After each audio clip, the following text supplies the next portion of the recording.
Number 3, सनातनी वो है जो कभी जीव हिंसा ना करे, मांस को छूना व खाना हिंदुत्व के खिलाफ है। एक असली सनातनी, एक असली हिंदू, एक असली इंसान वो है जो कभी जीव हिंसा नहीं करता। मांस खाना तो दूर, मांस को छूता भी नहीं, उसको कहते हैं एक असली सनातनी। अपने पूर्वजों का इतिहास उठा के देख लो। आप हिंदू राष्ट्र बनाओगे देश को, उससे पहले हिंदू बनो, हिंदू। ये हिंदू की डेफिनेशन आज संत रामपाल जी भगवान ने आके बताई है, उस परमेश्वर ने आके बताई है कि हिंदू कौन है, मुसलमान कौन है। ये सभी पे लागू है नियम। ये जितने भी नियम आपको जो बताए जाएंगे, जो पॉइंट, अगर एक मुसलमान के अंदर नहीं है तो वो मुसलमान नहीं है, उसका धर्म मुसलमान नहीं है। अगर एक जैनी के अंदर नहीं है ये गुण तो वो जैनी नहीं है, उसका धर्म जैन नहीं है, वो इंसान नहीं है, इंसान के रूप में शैतान है। जो इन सभी अवगुणों से युक्त है। तो एक असली सनातनी, एक असली हिंदू, एक असली इंसान वो है जो कभी जीव हिंसा नहीं करता। बताइए, यहां तो सरकार ने बूचड़ खाने खुलवा रखे हैं, और हिंदुस्तान में जितने भी बूचड़ खाने हैं, अगर आप लिस्ट निकाल के देखोगे कि उनके मालिक कौन हैं, हिंदू। अगर 1000 बूचड़ खाने हिंदुस्तान में हैं तो 900 व्यक्ति जो उनके मालिक हैं वो आपको हिंदू मिलेंगे। कौन सा हिंदू राष्ट्र बनाने की बात कर रहे हैं भाई साहब? क्या सपना देख रहे हैं आप? यह परमेश्वर का विधान है जो शास्त्रों में है। इस विधान को लागू किए बिना आप इस देश को ना तो विश्व गुरु बना सकते, ना आप इस देश को आप सनातनी संस्कृति की तरफ वापस लेके जा सकते, और ना आप इस देश को हिंदू राष्ट्र बना सकते। तो यहां तो सरकारों ने बूचड़ खाने खुलवा रखे हैं, कत्ल खाने खुलवा रखे हैं। जगह जगह आपको मीट की दुकानें मिलेंगी, पशु काटे जाते हैं, रोडों पे पक्षी काटे जाते हैं, और खाने वाले कौन? हम हिंदू, मुसलमान, जैनी, बौद्ध, जो अपने आप को सबसे ज्यादा पाक और पवित्र बताते हैं। मुसलमान कहता मेरा धर्म सबसे पाक है, हिंदू कहता मेरा धर्म सबसे पवित्र है, जैनी कहते हैं हम तो लहसुन भी नहीं खाते, और शाम के समय फिर वो बकरे खाते हैं, मुर्गे खाते हैं। ब्राह्मण, मैं तो सर्वश्रेष्ठ जाति में पैदा हुआ हूं, मैं तो ब्रह्मा जी का वंशज हूं, ब्राह्मण कुल में, और रात्रि के समय बकरे की टांग खाता है, मुर्गे की टांग खाता है, ब्राह्मण है। अभी तक तो ब्राह्मण की परिभाषा का भी नहीं पता कि ब्राह्मण कौन होता है। उस परिभाषा को भी संत रामपाल जी ने आके बताया कि ब्राह्मण वो ही जो ब्रह्म पहचाने, जो ब्रह्म को पहचानता है, जो सृष्टि के उत्पत्तिकर्ता को पहचानता है, जो परमेश्वर को पहचानता है, और पहचानने के बाद में जो उस परमेश्वर के नियमों पे चलता है, जो इन सभी नियमों को फॉलो करेगा, वो है एक असली ब्राह्मण। जाति से कोई ब्राह्मण नहीं है। ये जातियां भगवान ने नहीं बनाई। अगर भगवान ने जाति बनाई है तो बता दीजिए, त्रेता युग में श्री रामचंद्र जी की क्या जाति थी? क्या जाति थी श्री रामचंद्र जी की? जाट थे, यादव थे, ब्राह्मण थे, ठाकुर थे, राजपूत थे, क्या थे? क्योंकि त्रेता युग में जाति थी ही नहीं। ये जातियां तो द्वापर युग के लास्ट में शुरू हुई हैं, श्री कृष्ण जी के समय में। उससे पहले कोई जाति थी ही नहीं। तो मांस खाने वाले भारत को हिंदू राष्ट्र बनाएंगे? कभी नहीं बन सकता। और आप लोग मांस क्यों नहीं खाओगे भाई? पता आप लोगों ने मांस खाना क्यों शुरू किया है? क्योंकि हमारे भगवानों ने आदेश दे रखा है। जिनको आप भगवान मानते हैं ना, श्री विष्णु जी को, और श्री विष्णु जी के अवतार श्री रामचंद्र जी, श्री कृष्ण जी, तीनों एक ही हैं। तो विष्णु भगवान ने मांस खाने का आदेश विष्णु पुराण में दे रखा है। अब आप कहेंगे ये क्या बात बोल रहे हो आप? भगवान विष्णु और मांस खाने का आदेश दे रहे हैं? जी हां, मैं बार बार अपने वीडियो में कहता हूं, अगर आप हिंदू धर्म से हैं या मुसलमान धर्म से हैं, जैन धर्म से हैं या फिर बौद्ध धर्म से हैं या फिर सिख और ईसाई धर्म से हैं, जब तक आप अपने धर्म के शास्त्रों से परिचित नहीं होगे तब तक आप किसी भी भगवान की स्थिति को नहीं जान सकते, किसी भी भगवान के चरित्र को नहीं जान सकते। आप अध्यात्म से सैकड़ों कोस दूर रहोगे। और इसी प्रकार ये नकली संत महंत ढोलक पेटी लेके गली गली गांव गांव में तालियां पीटने वाले ये आपका जीवन बर्बाद करवाते रहेंगे, खुद का तो कर ही रहे हैं। विष्णु पुराण 18 पुराणों में से एक है विष्णु पुराण। वेद व्यास जी के पिताजी थे पाराशर ऋषि जी, जिन्होंने विष्णु पुराण की रचना की। विष्णु पुराण में श्राद्ध के समय आपके जब पूर्वज मरते हैं ना, और जब आप उनका श्राद्ध निकालते हो, हम तो नहीं निकालते क्योंकि हमें तो पूर्ण परमेश्वर सतगुरु रामपाल जी भगवान ने आके सच्चाई बता दी अध्यात्म की, इन श्राद्धों की, इन कर्म और कांडों की जो आज से पहले हमारे पूर्वजों का जीवन बर्बाद कर गए और वर्तमान की पीढ़ी का जीवन बर्बाद कर रहे हैं। ये कर्म कांड, ये ज्ञानहीन नकली धर्मगुरु। तो संत रामपाल जी ने आके सच्चाई बताई। इन्होंने आज ये पुराण दिखाए हैं जनसाधारण को, आम व्यक्ति को। और जब तक आप भी इन शास्त्रों को अपनी आंखों से नहीं देखोगे, इनमें लिखी हुई सच्चाई से परिचित नहीं होगे, आप भी ऐसे धोखा खाते रहोगे, भटकते रहोगे। ये सच्चाई है, पीठ पीछे नहीं बोली जा रही। संत रामपाल जी तो 1994 से इंटरनेशनल टीवी चैनलों पे, साधना टीवी चैनल और श्रद्धा टीवी चैनल, आस्था टीवी चैनल पे दिखा रहे हैं 1994 से। और ये सभी जो हिंदू धर्म के ठेकेदार हैं या जो ये मुसलमान धर्म के ठेकेदार हैं, क्योंकि संत रामपाल जी ने सभी धर्मों को बराबर लिया है। भगवान की नजरों में कोई छोटा बड़ा नहीं होता। पाखंड सभी धर्मों में है, चरम सीमा पे है। मुसलमान धर्म के पैगंबर हजरत मोहम्मद ने कभी मांस नहीं खाया। हजरत मोहम्मद जी कभी भी नमाज पढ़ने के लिए किसी भी मस्जिद में नहीं गए। और आज मुसलमान धर्म में जो पाखंड फैला हुआ है, कोई सीमा नहीं है। आने वाले समय में कुरान शरीफ पे भी वीडियो बना के आपको दिखाए जाएंगे। मुसलमान भाइयों की भी आंखें खोली जाएंगी, क्योंकि मुसलमान धर्म में भी चंद जो धर्मगुरु हैं, क्योंकि आम जनता ज्यादा होती है, धर्मगुरु थोड़े होते हैं। वो काजी, मुल्ला, पीर, वो पैगंबर जिनको खुद कुरान शरीफ की जानकारी नहीं है और पूरे मुसलमान समाज को भ्रमित किए बैठे हैं। वो सच्चाई भी संत रामपाल जी ने अपने सत्संगों में दिखाई है, बताई है, कुरान शरीफ को खोल खोल के। तो आने वाले समय में आपको कुरान शरीफ पे भी वीडियो बना के सच्चाई बताई जाएगी, मुसलमान भाइयों को भी। और भाई जागना हो तो जाग लेना। ये धर्म भगवान ने नहीं बनाए, ये जातियां भगवान ने नहीं बनाई। भगवान ने तो मां के पेट से सबको जेर में लपेट के भेजा है। बाहर आके ना धो के कोई पंडित बन गया, कोई बनिया बन गया, कोई यादव बन गया, कोई जाट बन गया, कोई ठाकर बन गया। भगवान ने तो सबको मां के पेट से शूद्र पैदा किया, शूद्र। सब के सब जेर में लिपट के, गंदगी में लिपट के बाहर आए हैं। बाहर ना धो के सब अपने आप को पाक पवित्र समझने लग गए। सनातनी वो है जो कभी जीव हिंसा ना करे।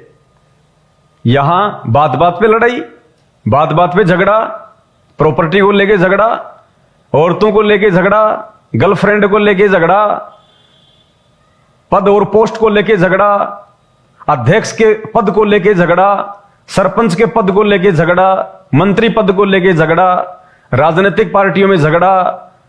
कौन कितने आदमी मरवा देता है कोई पता नहीं, अपने स्वार्थ के लिए, अपनी चेयर बचाने के लिए।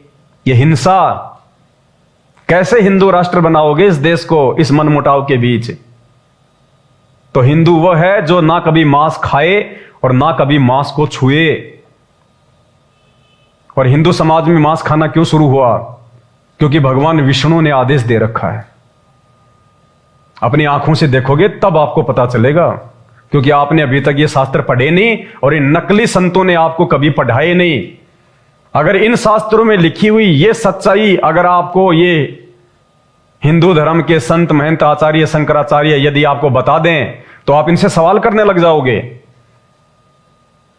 और ये जो बातें लिखी हुई हैं, इनका जवाब जिन्होंने इन पुराणों को लिखा है, अनुवाद किया है, उनके पास भी नहीं है, तो वर्तमान के इन संतों के पास में कहां से होगा जवाब। तो देखिए, श्री विष्णु पुराण ये तृतीय अंश है, तीसरा अंश है विष्णु पुराण का, और 16वां अध्याय विष्णु पुराण का तीसरा अंश 16वां अध्याय, पेज नंबर देख लीजिएगा। मार्केट से लाके खरीद के 200 रुपए में आएगा। गीता प्रेस गोरखपुर से प्रकाशित है, जो कि हिंदू समाज में सबसे ज्यादा विश्वसनीय है, एथेंटिक है, कोई झुटला नहीं सकता इसको। ये पेज नंबर देखिएगा 219, पेज नंबर 219, तीसरा अंश 16वां अध्याय। क्या लिखा हुआ है यहां पे? श्री पाराशर ऋषि जी ने, जिसने विष्णु पुराण लिखा है, विष्णु भगवान के आदेश से, विष्णु भगवान का ये जीवनी है, ये पूरी उनके विचार हैं विष्णु पुराण में। जैसे ब्रह्मा पुराण में श्री ब्रह्मा जी का पूरा हिसाब है, पूरा उनका खाता है, उनकी जीवनी है, उनके कर्म और कुकर्म है। ऐसे ही विष्णु पुराण में श्री विष्णु जी का पूरा हिसाब किताब है।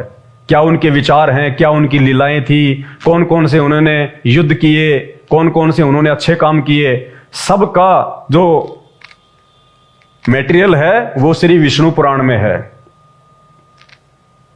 16वां अध्याय। और यहां पे ये श्राद्ध के बारे में लिखा हुआ है, श्राद्ध कर्म के विषय में। श्राद्ध कर्म में विहित और अविहित वस्तुओं का विचार। श्राद्ध, किन मूर्खों ने हमारे को श्राद्ध निकालने सिखा दिए? अरे आपके पूर्वज या आप लोग, आप कहते हो कि भगवान विष्णु पूर्ण परमात्मा है, ब्रह्मा जी पूर्ण परमात्मा है, और उनकी भक्ति करके तो हम उनके लोक में चले जाएंगे, बैकुंठ में चले जाएंगे, हमारी मुक्ति हो जाएगी। एक तरफ तो आपके पूर्वज भगवान विष्णु की भक्ति करके विष्णु जी के लोक में चले गए, आप घर पे उनकी फोटो बनवाते हो उनके मरने के बाद, और नीचे लिखते हो हमारे स्वर्गवासी पिताजी, यानी वो स्वर्ग में चले गए, भगवान के पास चले गए, उनकी मुक्ति हो गई। अरे जब मुक्ति हो गई, भगवान के पास वो चले गए, फिर ये श्राद्ध क्यों निकलवाए जा रहे हैं मुक्ति के लिए? जिनकी जीते जी मुक्ति नहीं हुई, तो मरने के बाद श्राद्ध निकालने से कहां से मुक्ति हो जाएगी? इन नकली ज्ञानहीन धर्म गुरुओं ने, ये सबसे बड़े पाखंडी हैं, समाज के सबसे बड़े दुश्मन हैं ये, जिन्होंने हमारे पूर्वजों को भूत बनवा दिया उल्टी साधना देके। जो व्यक्ति भगवान विष्णु की भक्ति करके विष्णु लोक में गया, मुक्ति हो गई, उसके बाद उसके श्राद्ध क्यों? मुक्ति के लिए, उसकी तृप्ति के लिए, उसकी भूख शांत करने के लिए। अरे भगवान विष्णु के लोक में भी अनाज की कमी है क्या? वहां पे भी खाने दाने की वो कमी है क्या, जो उसकी तृप्ति के लिए आप हर छठे महीने ये श्राद्ध निकालते हो? ये नतीजा है आप और हमारी अज्ञानता का, आप और हमारी उस छोटी सोच का, जो हम संतों के सत्संग नहीं सुनते, जो तत्वदर्शी संत होते हैं। हम कभी अपने शास्त्रों को नहीं पढ़ते, हमने कभी सच्चाई जानने का प्रयास ही नहीं किया, हमने कभी आवश्यकता महसूस ही नहीं की। जैसा इन ज्ञानहीन धर्म गुरुओं ने हमारे को बता दिया, वैसा हमने मान लिया। अरे ये तो देखा देखी हो गई, ये तो अंधविश्वास हो गया। इन्होंने बताया, हमने मान लिया। ये जो भी कथाएं बताते हैं, क्या आप अपने घर पे आके उनको पढ़ते हो? नहीं। तो इसका नतीजा श्राद्ध हमारे को इस कर्म कांड के अंदर फंसा दिया, सिर्फ अपना पेट भरने के लिए, वो खीर मालपुए खाने के लिए, दान दक्षिणा के चक्कर में। जिस व्यक्ति की भगवान विष्णु की आजीवन भक्ति करते करते मुक्ति नहीं हुई, अब उसके मरने के बाद में, उसके भूत बनने के बाद में ये श्राद्ध निकालने से उसकी मुक्ति होगी? वो खुद अपनी मुक्ति नहीं करवा पाया अपनी भक्ति करके, तुम्हारे द्वारा जो प्रयास किया जाएगा उसकी मुक्ति हो जाएगी? कभी नहीं हो सकती। गरुड़ पुराण को ध्यान से सुनना, उनकी तो दुर्गति होती है नरक में। तो ये श्री विष्णु पुराण पेज नंबर 219, तीसरा अध्याय, तीसरा अंश, 16वां अध्याय। श्राद्ध क्रम में विहित और अविहित वस्तुओं का विचार, यानी भगवान विष्णु के आदेश से पाराशर जी ने यह लिखा है। और क्या कर लिखा है कि जब श्राद्ध निकाले जाते हैं, पाराशर को भी ज्ञान नहीं, क्योंकि बिना तत्वदर्शी संत की शरण में आए ब्रह्मा विष्णु महेश को ज्ञान नहीं हो सकता। पाराशर ऋषि तो कौन से खेत की मूली है। तो ये पाराशर जी के विचार हैं भगवान विष्णु के आदेश से कि श्राद्ध में विहित यानी योग्य और अविहित यानी अयोग्य, यानी श्राद्ध में कौन सी वस्तुओं का प्रयोग करना चाहिए और कौन सी वस्तुओं का प्रयोग नहीं करना चाहिए। क्या लिख रहे हैं?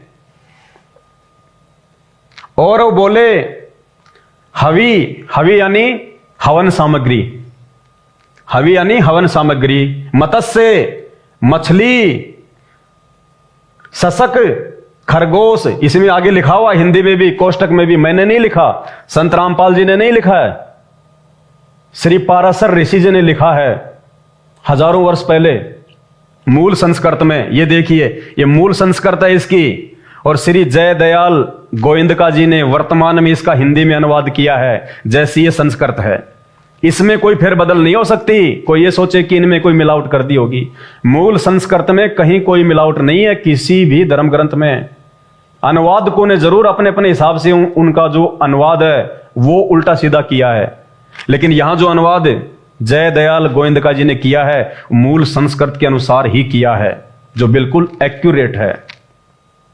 और वो बोले हवि यानी हवन सामग्री, मत्स्य मछली, सशक खरगोश, नकुल नेवला, शुकर सुअर, छाग, ये एक पौधा है। कस्तूरिया हिरण, जिस हिरण की नाभि में कस्तूरी होती, हिरण। कृष्ण मृग, काला हिरण। गौवे, गाय, कौन सी गाय? वन गाय, नील गाय, जो नील गाय होती है ना, जंगल में रहती है, जो खेतों में रहती है, नील गाय। और मेष, मेष यानी भेड़, और भेड़ के मांसों से तथा गौवे यानी गाय के दूध और घी आदि से पितृगण क्रमशः एक एक मास यानी महीना, एक एक महीना अधिक तृप्ति का लाभ करते हैं। यह भगवान विष्णु का आदेश है हम हिंदुओं के लिए, जो अपने आप को हिंदू कहते हैं। श्री पाराशर ऋषि वेदव्यास जी के पूज्य पिताजी ने यह लिखा है। और क्या लिख रहे हैं पाराशर ऋषि जी हिंदू समाज के लिए? हमें क्या आदेश दे रहे हैं हिंदुओं को कि श्राद्ध में अपने पूर्वजों की तृप्ति के लिए तुमने क्या क्या भोजन बनाना चाहिए, क्या क्या बनाना चाहिए? हवन सामग्री, मछली का मांस बनाना चाहिए, सशक खरगोश का मांस बनाना चाहिए, नकुल नेवले का मांस बनाना चाहिए, शुकर सूअर का मांस बनाना चाहिए, छाग ये एक पौधा है इसकी सब्जी बनानी चाहिए, कस्तूरिया हिरण कस्तूरी वाले हिरण का मांस बनाना चाहिए, कृष्ण मृग जो काला हिरण होता है उसका मांस बनाना चाहिए, गौवे वन गाय नील गाय का मांस बनाना चाहिए रोज का, और भेड़ के मांसों से तथा गव्वे और गाय के दूध और घी आदि से, ये दूध और घी इन्होंने मिलावट की है यहां पे। इसका भेद संत रामपाल जी ने बताया है। ये जो जय दयाल जो गोविंदका जी हैं जिन्होंने इसका अनुवाद किया है, मूल संस्कृत में कहीं भी दूध और घी नहीं है। ये कोष्टक में इन्होंने लिखा है दूध और घी, अलग से लिखा है इन्होंने कोष्टक में दूध और घी। ये देखिए दूध घी आदि, जबकि मूल संस्कृत में कहीं भी दूध और घी का जिक्र नहीं है। गव्वेन ये लिखा हुआ गव्वेन, लेकिन जय दयाल गोविंदका जी ने देखा कि ये तो हिंदू समाज में मेरा विरोध हो जाएगा, लोग उल्टा सीधा सोचेंगे, हिंदू धर्म के बारे में पता नहीं लोग क्या बोलने लग जाएंगे। तो जय दयाल गोविंदका जी ने जानबूझ के अपनी तरफ से ये कोष्टक में ये दूध और घी लिख दिया, जबकि पाराशर ऋषि जी ने भगवान विष्णु के आदेश से लिखा है कि गाय का मांस, वन गाय और नील गाय और ये गव्वे गाय का मांस भी भगवान विष्णु ने श्राद्ध में अपने पितरों की तृप्ति के लिए बनाकर उन पंडितों को खिलाने का आदेश दिया है। ये तुम्हारी आंखों के सामने है। सांच को आंच नहीं, हाथ कंगन को आरसी क्या, पढ़े लिखे को फारसी क्या। और उसके बाद भी यदि कोई कहता है कि नहीं, तो उसको तो मोतियाबिंद का रोग हो रहा है। आंखें स्वस्थ लेकिन दिखाई कुछ भी नहीं देता। ये हकीकत है जो संत रामपाल जी ने बताई, आज इस परमेश्वर ने आके बताई है। क्योंकि इन शास्त्रों में लिखी गई वास्तविक जानकारी को केवल परमात्मा बता सकता है। ये नकली संत संस्कृत के ज्ञाता नहीं बता सकते। तो क्या कह रहे हैं? मछली का मांस, खरगोश का मांस, नेवले का मांस, सुअर का मांस, हिरण का मांस, काले हिरण का मांस, वन गाय का मांस, भेड़ का मांस तथा गाय का मांस, ये इनसे, इनके खाने से, श्राद्ध में ये बनाने से पितरगण जो मर गए, पितर क्या है ये? प्रेत, भूत। श्राद्ध किसके निकाले जाते हैं? पंडित कहते हैं ना कि उनकी मुक्ति हो जाएगी। मुक्ति उनकी कौन सी योनि से होगी? प्रेत योनि से। भूत बने फिर रहे हैं वो। यह साफ साफ लिखा हुआ यहां पे। पितरगण मानी जो प्रेत बने हुए हैं मरने के बाद में, जो भूत बने हुए हैं। अरे अगर वो भगवान के लोक में हैं, सकुशल रह रहे हैं, भगवान के बैकुंठ में हैं, तो उनके श्राद्ध निकाल के मुक्ति किसकी करा रहे हो भाई? तो ये शास्त्र ही बताएंगे आपको कि पितरगण यानी वो प्रेत बने हुए हैं जिनके आप श्राद्ध निकाल रहे हो, जिनके पंडित श्राद्ध निकलवाते हैं उनकी मुक्ति के लिए। तो जो पितरगण है, जो प्रेत बने हुए हैं, वो कर्म से एक एक मास यानी एक एक महीना अधिक तृप्ति लाभ करते हैं। यानी नॉर्मल जो तुम खाना बनाते हो ना श्राद्ध में, खीर, पूड़ी, सब्जी, हलवा, कहते हैं उसके बजाय अगर इन जानवरों का मांस बना के श्राद्ध में और यदि खाया जाए और उन पंडितों को खिलाया जाए, तो तुम्हारे जो पितरगण होते हैं ना, वो एक एक महीना ज्यादा तृप्ति महसूस करेंगे, तृप्ति अनुभव करेंगे। हाथ कंगन को आरसी क्या, पढ़े लिखे को फारसी क्या। कैसे आप इस देश को हिंदू राष्ट्र बनाओगे? मेरे हिंदू भाइयों, पहले आप हिंदू तो बन जाओ, पहले आप तो जागो। आप किस दिशा में जा रहे हो? आप क्या कर रहे हो? शास्त्रों में क्या लिखा हुआ है, हम क्या कर रहे हैं? भगवान विष्णु ने तो श्राद्धों में मांस पकाने और खाने का आदेश दे रखा है, और तुम लोग खाली खीर में काम निकाल देते हो। तुम तो भगवान का आदेश भी नहीं मान रहे। तुम काहे के भगवान विष्णु के भगत हो? तुम काहे श्री रामचंद्र जी के भगत हो भाई? भगवान ने तो अपना आदेश दिया है श्राद्ध में मांस पका के खाने का, इन पंडितों को खिलाने का, और तुम खाली खीर में काम निकाल रहे हो। जो भगवान का आदेश नहीं मानता वो भगत नहीं होता। और फिर काहे का तुम हिंदू राष्ट्र बनाओगे भाई? और देखिए आगे, जो पितरगण हैं, ये मांस खाने के बाद क्रम से एक एक महीना अधिक तृप्ति लाभ करते हैं, खुश हो जाते हैं कि हमारे बच्चों ने तो मांस खिला दिया पंडित जी के माध्यम से, पंडित जी ने मांस खा लिया, बस हमारी तृप्ति हो गई। और वारणीगस पक्षी के मांस से सदा तृप्त रहते हैं। एक पक्षी है कोई वार्दिरणस, कहते हैं उसका मांस भी जब खा लेंगे ये पंडित लोग श्राद्ध में, तो कहते हैं देव हमारे जो होते हैं, जो पितृ, वो तृप्त हो जाएंगे। आगे देखिए, इतना ही नहीं, हे नरेश्वर, हे नरेश्वर, नरों में ईश्वर, पाराशर जी कह रहे हैं, हे नरेश्वर, श्राद्ध क्रम में, ये देखो लिखा हुआ है श्राद्ध क्रम। अगर यहां पे साफ नहीं दिखाई दे रहा है तो 250-300 रुपए का आएगा। मार्केट से जाके गीता प्रेस गोरखपुर से जो प्रकाशित है, जिसके लेखक हैं जयदयाल गोविंदका जी, ले आना।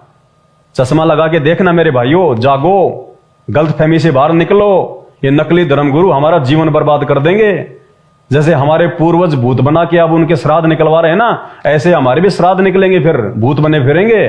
और कहते हैं भूत की योनि बहुत लंबी होती है, 250-300 साल तक भूत बनता है। बहुत भूत की योनि सबसे ज्यादा दुखी योनि होती है। हे नरेश्वर, श्राद्ध क्रम में गेंडे का मांस, ओहो, गेंडे को भी नहीं छोड़ा। बेचारे गेंडे ने किसका क्या बिगाड़ दिया भाई है? तो पाराशर ऋषि जी भगवान विष्णु के आदेश से हम प्राणियों को आदेश दे रहे हैं कि गेंडे का मांस बन जाए तो कहना है क्या श्राद्ध में। ओहो, पंडित जी भी तृप्त और आपके देवता भी तृप्त और आपके उपित्र भी तृप्त। गेंडे तक का मांस श्राद्ध में खाने का और पकाने का आदेश है। हिंदू राष्ट्र बनाएंगे। हे नरेश्वर, श्राद्ध कर्म में गेंडे का मांस, काल साक, ये जल के अंदर पैदा होने वाला एक पौधा है काल साक, और मधु। मधु के दो अर्थ होते हैं, एक होता है शराब, एक होता है शहद। लेखक ने यहां पे शहद लिख दिया ताकि हिंदू समाज में कोई मेरी बेइज्जती ना करे, कोई मुझे उल्टा सीधा ना बोले। जबकि मधु का, अरे जहां मांस खाने का आदेश है तो क्या मधु पीने का आदेश नहीं होगा, शराब पीने का आदेश नहीं होगा? ये आपकी आंखों के सामने है, अगर आंखें आपकी खुल जाएं तो। ये सारे का सारा जो वृत्तांत है, सारा का सारा जो ज्ञान है, संत रामपाल जी ने ये सारा बता के और दिखा के तो समाज की आंखें खोली हैं, हमारे जैसे लोगों की आंखें खोली हैं। ये पढ़ाई लिखाई का यही तो एकमात्र फायदा है। अरे आज से 100 साल पहले पढ़ाई लिखाई नहीं थी, आम व्यक्ति को पढ़ने का अधिकार भी नहीं था। केवल एक जाति विशेष के लोग, ये ब्राह्मण वर्ग, और ब्राह्मण का मतलब मेरा कोई ये जाति से नहीं है। कहीं जो पंडित जी हैं, जो शर्मा जी हैं, वो सोचें हमारे लिए कह रहा है, नहीं। ब्राह्मण का मतलब होता है जो गुरु पद पे होते हैं, जो गुरु पद पे होते हैं, जो धर्मगुरु होते हैं, उनको कहते हैं ब्राह्मण। वो चाहे चमार जाति से है, वो चाहे यादव जाति से, जो समाज का आध्यात्मिक मार्गदर्शन करता है उसको कहते हैं ब्राह्मण। तो इन ब्राह्मणों ने, इन नकली धर्मगुरुओं ने ये सच्चाई क्यों नहीं बताई भाई भगत समाज को? जब ये विष्णु पुराण की कथा करते हैं तो ये चीज आपको खोल के क्यों नहीं बताते? क्योंकि फिर आप उनसे सवाल करोगे तो उसके पास जवाब नहीं है, क्योंकि इसके लेखक के पास ही जवाब नहीं है। लेखक नीचे अंडरलाइन में क्या लिख रहा है?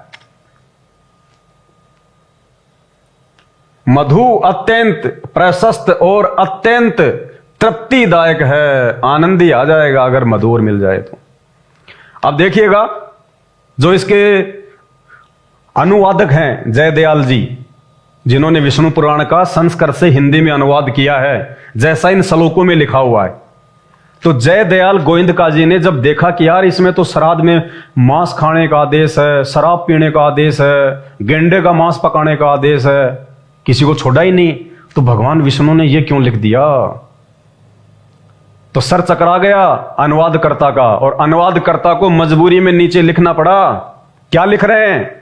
इन 3 श्लोकों का मूल के अनुसार अनुवाद कर दिया गया है। कि भैया मेरी गलती नहीं है, मैंने तो मूल संस्कृत के अनुसार इन तीनों जो ये श्लोक हैं, मैंने तो इनका अनुवाद ऐसा का ऐसा कर दिया, जो जो खाने और पीने का इसमें आदेश दिया भगवान ने। मेरी गलती नहीं है, मेरे को दोष मत देना। इन 3 श्लोकों का मूल के अनुसार अनुवाद कर दिया गया है। आगे क्या कह रहे हैं? समझ में नहीं आता। जयदयाल जी कह रहे हैं कि समझ में नहीं आता कि इस व्यवस्था का क्या रीजन है। यानी श्राद्ध कर्म में गेंडे का, हिरण का, भेड़ का, गाय का मांस पकाने का क्या मतलब है, समझ में नहीं आ रहा। तो मेरे भोले भाइयों, विचार करो। आप जयदयाल गोविंदका, जिन्होंने मूल संस्कृत का हिंदी में अनुवाद किया और जिसकी लाखों करोड़ों कॉपियां समाज में घर घर में, जिस विष्णु पुराण को जो श्री जयदयाल जी ने अनुवाद करके दिया है, उसके आधार से आजकल ये पंडित लोग टीवी चैनलों पे बैठ बैठ के विष्णु पुराण की कथा करते हैं। अरे जब जयदयाल गोविंदका जी भी चक्कर में पड़ गए, उनकी भी बुद्धि हिल गई, तो इन नकली संतों को, ये टीवी चैनलों पे 10-20 लाख रुपए जनता से हड़पने वालों को कहां से समझ में आ जाएगा इन शास्त्रों का रहस्य? कहां से समझ में आ जाएगा? इसको समझाने के लिए आज धरती पे वो पूर्ण परमात्मा, देवों का देव महादेव, शंकर जी महादेव नहीं है। शंकर जी से ऊपर तो बहुत सारे महादेव हैं। आने वाले दिनों में आपको शिव पुराण से बताएंगे। ये तो बहुत छोटे स्तर के भगवान हैं, इनसे ऊपर तो बहुत हैं। क्योंकि हम तो अपरिचित है ना, शास्त्र तो हम पढ़ते नहीं कभी, और अगर कोई संत पढ़ाता है तो उसको हम लोग पाखंडी कह देते हैं। तो इसका अनुवाद यथार्थ रूप में केवल तत्वदर्शी संत ही कर सकता है।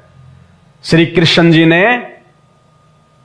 गीता जी का ज्ञान देते समय महाभारत के युद्ध में, कुरुक्षेत्र के मैदान में, द्वापर युग के अंत में श्री कृष्ण जी ने अर्जुन जी को क्या कहा कि अर्जुन, मैं जो तुझे आध्यात्मिक की जो बात बता रहा हूं ना, ये सारी बातें, वो कहते हैं मुझे भी पूरा पूरा ज्ञान नहीं है, और अगर तुझे अध्यात्म का पूरा ज्ञान प्राप्त करना है तो तू किसी तत्वदर्शी संत की खोज कर ले।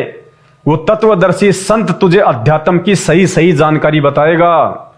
तो आज इस धरती पे वो तत्वदर्शी संत रामपाल जी भगवान है, जिन्होंने इन सभी 18 पुराणों की, 6 शास्त्रों की, 4 वेदों की, गीता, महाभारत, कुरान, पुराण, बाइबल, 6 शास्त्र और जितने भी संत महंत आचार्य हुए हैं, उन्होंने अपनी भक्ति अनुभव की जो पुस्तकें लिखी हैं, उन सबको निचोड़ के रख दिया।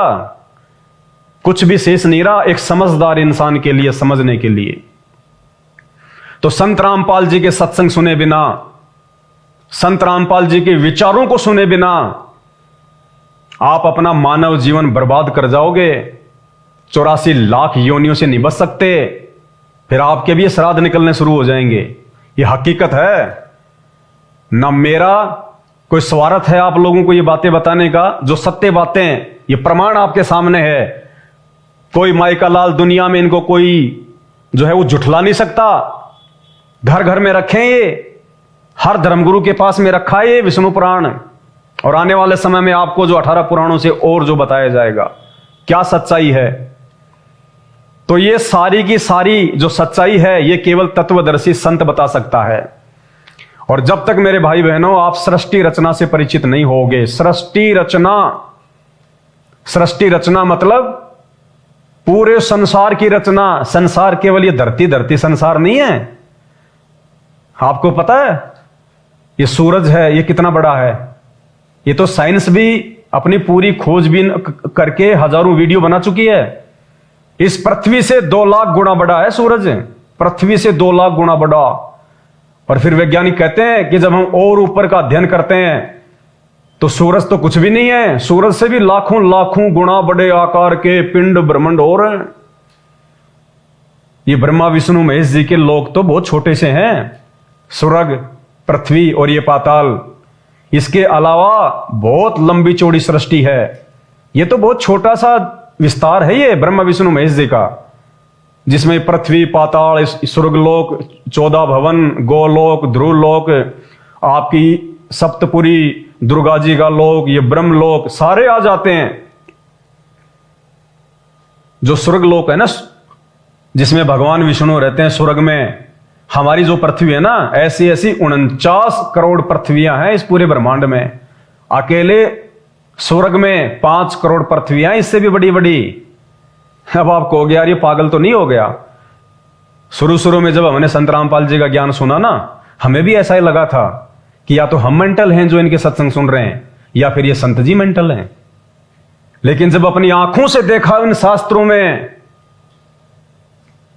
फिर सर पे हाथ मारे कि कहां सो रहे थे हम। कहां कि हम अपने आप को एजुकेटेड कह रहे हैं। Excuse me, what is your name, ये 4 शब्द अंग्रेजी के पढ़ लेने से हम एजुकेटेड हो गए।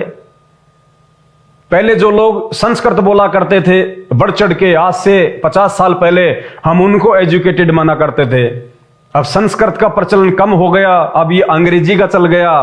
तो आजकल जो फटाफट अंग्रेजी बोलता है, हम उसको ज्यादा बड़ा विद्वान समझने लग गए। किसी भाषा का ज्ञान हो जाने से आदमी विद्वान नहीं होता। आपको अंग्रेजी आ गई, हिंदी आ गई, बाकी भाषाएं तो नहीं आती। 2700 भाषाएं दुनिया में। आपको 4 भाषा आती होंगी, 20 आती होंगी, आपको 100 भाषा आती होंगी ज्यादा से ज्यादा, बाकी 2600 भाषा और बच गई। तो आप विद्वान तो नहीं है ना। जिसको अंग्रेजी आती है उसको पंजाबी नहीं आती, जिसको पंजाबी आती है उसको उर्दू नहीं आती, जिसको उर्दू आती है उसको फारसी नहीं आती। तो काहे का विद्वान। तो भाषा का ज्ञान हो जाने से कोई विद्वान नहीं होता। असल में विद्वान वो है जो इन शास्त्रों का निष्कर्ष निकाल के और इनके अनुसार अपने जीवन को ढाले, इनके अनुसार अपना जीवन जिए, अपना आध्यात्मिक जीवन जिए, उसको कहते हैं विद्वान। अब एक आदमी बहुत पढ़ा लिखा है, अमेरिका से पता नहीं कौन सी डिग्री ले आया, और हिंदुस्तान में आके दोस्तों के साथ में शराब पीता है, मांस खाता है, परिवार में लड़ाई झगड़ा करता है। वो काहे का विद्वान है। काहे का विद्वान है वो, जिसको समाज में रहने का जिसको पता नहीं है, जिसको अपने धर्मशास्त्रों की जानकारी नहीं है, जिसको ये नहीं पता कि मुझे शरीर किस लिए मिला है, खाने कमाने के लिए नहीं मिला। जानवर भी करते हैं ये काम। तो बच्चे पैदा करना, बच्चों का पालन पोषण करना, एक रोटी के टुकड़े के लिए सारा दिन भटकते रहना। इंसान भी पूरा जीवन रोटी के टुकड़े के लिए भटकता रहता है, और एक दिन वो जानवर मर जाता है, इंसान भी मर जाता है। क्या फायदा फिर? अगर जानवर की तरह आए और चले गए तो क्या फायदा फिर ये अनमोल मानव शरीर प्राप्त करने का जो भगवान ने दिया है। कहते हैं माता पिता मिल जाएंगे लख 84 माही, पर सतगुरु की सेवा और भक्ति फेर मिलन की नाई। ये माँ बाप तो अगले जन्म में जब सुअर बनेंगे, हम गधे बनेंगे, हम कुत्ते बनेंगे, वहां भी मिल जाएंगे। लेकिन सुअर, गधे और कुत्ते के जीवन में ये सच्चा सतगुरु और ये आध्यात्मिक ज्ञान, भगवान और भक्ति और मुक्ति, ये उन अन्य योनियों में नहीं मिल सकती। इसलिए इस मानव शरीर को सबसे ज्यादा प्रधानता दी गई है, क्योंकि ये समझ सकता है। कोई समझाए तो, जानवर नहीं समझ सकता। आप चाहे कितना उसको गीता पढ़ाओ, कितना आप उसको शास्त्र पढ़ाओ, वो नहीं समझ सकता। तो आज इस पूरी पृथ्वी पे संत रामपाल जी पूर्ण संत हैं, पूर्ण संत। हिंदुस्तान में जितने भी संत, महंत, शंकराचार्य, मठाधीश हैं, एकमात्र संत रामपाल जी को छोड़ के, और हिंदुस्तानी नहीं, हर धर्म के हर धर्मगुरु को ले लीजिए, पूरी दुनिया के किसी भी संत महात्मा को ले लीजिए, अध्यात्म की वास्तविक और संपूर्ण जानकारी वर्तमान में एकमात्र परम पूज्य सतगुरु रामपाल जी परमेश्वर जी के अलावा, उस तत्वदर्शी संत के अलावा किसी के पास नहीं है। सब के सब लोग आपका जीवन बर्बाद कर रहे हैं, आपको शास्त्रों के विरुद्ध साधना बता के।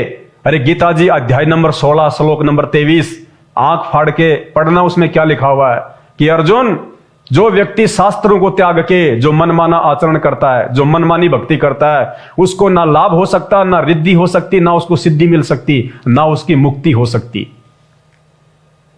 जो व्यक्ति शास्त्रों के अलावा भक्ति करता है। और गीता जी क्या कह रही है? अध्याय नंबर 7 श्लोक नंबर 12, ब्रह्मा विष्णु महेश की भक्ति को भी जो है घटिया बताया है। देवी देवता तो छोड़ दीजिए, ब्रह्मा विष्णु महेश तक की भक्ति को भी, तीनों गुणों की भक्ति को भी गीता जी रिजेक्ट कर रही है। रजगुण ब्रह्मा, सतगुण विष्णु, तमोगुण शिव जी, ये तीनों गुण हैं, ये तीनों ही देवता हैं। तो गीता जी अध्याय नंबर 7 श्लोक नंबर 12 इन तीनों देवताओं की भक्ति के लिए भी मना कर रहे हैं कि इनकी भक्ति से भी मुक्ति नहीं हो सकती। इस बात की जानकारी आपको आने वाले समय में वीडियो के माध्यम से श्रीमद् देवी भागवत पुराण से देंगे, जिसमें ये तीनों देवता ब्रह्मा विष्णु महेश स्वयं हाथ जोड़ के दुर्गा जी को अपनी माता कह के पुकार रहे हैं कि हे माते, हमारा तो आविर्भाव यानी जन्म और तिरोभाव यानी मृत्यु होती है। हम तो आपकी दया से अपना काम कर रहे हैं, जो भी ड्यूटी आपने हमें दी हुई है। शास्त्रों से अपरिचित हैं हम लोग। अरे वो वकील ही क्या जिसको कानून का ज्ञान ना हो, और कोई ये कहे कि मैं तो बहुत बड़ा वकील हूं, और कभी उसने संविधान की कोई पुस्तक नहीं पढ़ी, उसने वो कानून की कभी कोई उसने पुस्तक नहीं पढ़ी, और फिर भी कहता है मैं तो वकील हूं 1 नंबर का। तो भाई वो अपने मुंह मियां जो है मिट्ठू बन रहा है। इसी प्रकार अगर कोई ये कहता कि मैं हिंदू हूं और हिंदू धर्म के शास्त्रों से अपरिचित है, वो हिंदू नहीं है। इन 3 श्लोकों का मूल के अनुसार अनुवाद कर दिया गया है, समझने में नहीं आता। जय दयाल गोविंद का जी कह रहे हैं कि मेरी तो समझ में नहीं आ रहा भाई, मेरा तो दिमाग चक्री खा गया। इस व्यवस्था का क्या रहस्य है देख लीजिए, पढ़ ले उसको पूरा। जो मेन बात थी मैंने आपको बता दी, समझा दी। और जो भाई बहन किसी भी धर्म से संबंधित हैं, अगर वो बचना चाहते हैं 84 लाख योनियों में जाने से, और वर्तमान में भी जो दुख संकट और परेशानियां आने वाले दिनों में आएंगी, जो प्राकृतिक उथल पुथल होगी, क्योंकि इस विज्ञान ने दुनिया को विनाश के ढेर पे बैठा रखा है। तीसरे विश्व युद्ध की तैयारियां जोरों पे है। भारत देश के विषय में भी बहुत सारी भविष्यवाणियां हो रखी हैं, आने वाले समय में क्या होगा, कैसी भयानक परिस्थितियां होंगी। और आप देख ही रहे हो, रसिया, यूक्रेन, कब हिंदुस्तान में आग गिर जाए कोई भरोसा नहीं है। और उस समय ये ज्ञानहीन नकली धर्मगुरु नहीं बचाएंगे आपको। कि 33 करोड़ देवी देवता नहीं बचाएंगे। कोरोना मात्र 3 महीने के लिए आया था। 3 महीने तक इन भगवानों ने अपनी शकल नहीं दिखाई। इन भगवानों के पुजारियों ने मंदिरों के, मस्जिदों के, चर्चों के, गुरुद्वारों के दरवाजे बंद कर दिए। अखबार में फोटो आया करती थी, उन पत्थर की मूर्तियों के नाक के ऊपर मास्क चढ़ा दिया गया। अरे मुसीबत में आदमी भगवान की शरण में जाता है, और जब इंसान पे मुसीबत आई तो भगवान भी पीछे हट गए कि हम भी तुम्हारी कोई मदद नहीं कर सकते। तो क्या जरूरत फिर भक्ति करने की? भक्ति किस लिए की जाती है? इन बातों पे विचार करो। ये भगवान तो हैं ब्रह्मा विष्णु महेश, जो इनको ड्यूटी जो दी गई है सृष्टि के जो है ये संचालन की, केवल इनको एक मैनेजर के रूप में यहां पे, व्यवस्थापक के रूप में यहां पे इनको नियुक्त किया गया है। इन्होंने सृष्टि की रचना नहीं करी। जैसे फैक्ट्री में एक मैनेजर होता है ना, वो केवल मैनेजमेंट का ही काम करता है, वो मालिक नहीं होता, मालिक कोई और होता है। तो ये तीनों देवताओं को केवल नीचे की सृष्टि, ऊपर की सृष्टियां नहीं, ऊपर की सृष्टियां तो परमेश्वर संभालता है जो समर्थ है, उसको किसी की जरूरत नहीं है, मैनेजर की जरूरत नहीं है सृष्टि चलाने के लिए। आने वाले समय में आपको पता चलेगा इन शास्त्रों से। तो ये केवल एक मैनेजर के रूप में है यहां पे, ये पूर्ण परमात्मा नहीं है, ये कंप्लीट गॉड नहीं है। अगर कंप्लीट गॉड होते तो इन तीनों को मिलकर काम क्यों करना पड़ रहा है? भगवान तो समर्थ होता है, वो तो अकेला ही सब कुछ कर सकता है, सर्वशक्तिमान होता है भगवान तो। फिर भी उत्पत्ति का काम तो ब्रह्मा जी कर रहे हैं, पालने पोसने का काम विष्णु जी कर रहे हैं, और मारने का काम शंकर जी कर रहे हैं। इसका मतलब ये तीनों काम करने में भी इन तीनों देवताओं में से कोई एक सक्षम नहीं है, इन तीनों को मिलकर करना पड़ रहा है। इसका मतलब ये समर्थ नहीं है, शक्तिशाली नहीं है, पूर्ण परमात्मा नहीं है। तो पूर्ण परमात्मा वो है जिसने ब्रह्मा विष्णु महेश को भी ये ड्यूटी दी हुई है इन 3 लोकों के संचालन की। और जब तक आप सृष्टि रचना नहीं पढ़ेंगे, जो इस वीडियो के ऊपर जो लिंक दिया हुआ है सृष्टि रचना का, जब तक आप इस वीडियो से परिचित नहीं होंगे, आप संत रामपाल जी के शास्त्र प्रमाणित वो सृष्टि रचना का वीडियो नहीं देखेंगे, आपको अध्यात्म के विषय में कुछ भी समझ में नहीं आएगा।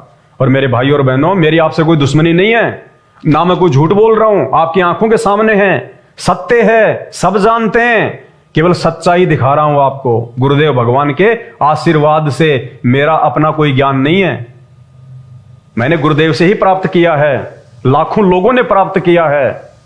लाखों लोग आज वास्तव में हिंदू बन चुके हैं, सनातनी बन चुके हैं, एक इंसान बन चुके हैं, और उन्हीं लोगों के,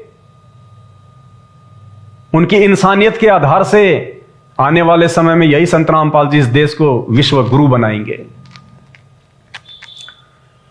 पॉइंट नंबर 4, असली सनातनी कौन है? वास्तव में एक असली हिंदू कौन है? पॉइंट नंबर 4, सनातनी वो है जो तंबाकू का प्रयोग अर्थात नशा ना करे,